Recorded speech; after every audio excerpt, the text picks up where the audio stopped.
যদি কেউ আপনাকে ফোন করে বলে আপনার এগেনস্টে ডিজিটাল অ্যারেস্ট ইস্যু করা হয়েছে বা আপনি ডিজিটাল অ্যারেস্টে আছেন, তাহলে সাবধান হয়ে যান।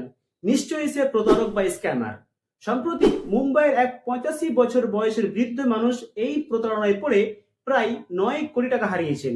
স্ক্যামাররা তাকে ফোন করে নিজেদেরকে পুলিশ বা সিবিআই বলে পরিচয় দেয় এবং বলে আপনার আধার কার্ড দিয়ে ভুল বা ইল্লিগাল কাজ করা হয়েছে, তার জন্য আপনার এগেনস্টে একটি ডিজিটাল অ্যারেস্ট করা হয়েছে। সুতরাং আপনি যদি বাঁচতে চান তাহলে এক্ষুনি টাকা পাঠিয়ে দিন। ফলে সে ব্যক্তি ভয় পেয়ে টাকা পাঠিয়ে দেয়। পরে জানতে পারে তারা প্রতারক বা স্ক্যামার ছিল। তাই মনে রাখবেন, ভারতে ডিজিটাল অ্যারেস্ট বলে কোনো জিনিস নেই। পুলিশ কখনোই ফোন করে বা ভিডিও কলে অ্যারেস্ট করে না এবং টাকাও চায় না। যদি আপনার কাছে এ সমস্ত কোনো রকমের কল আসে, তাহলে আপনি সঙ্গে সঙ্গে কলটি কেটে দিবেন এবং 1930 নাম্বারে কমপ্লেন করবেন। সতর্ক থাকুন, নিরাপদে থাকুন এবং এ সমস্ত আরো আইনি ভিডিও পাওয়ার জন্য আমাদের চ্যানেলটি সাবস্ক্রাইব করুন এবং যদি ভিডিওটি ভালো লেগে থাকে তাহলে অবশ্যই শেয়ার করে দিন।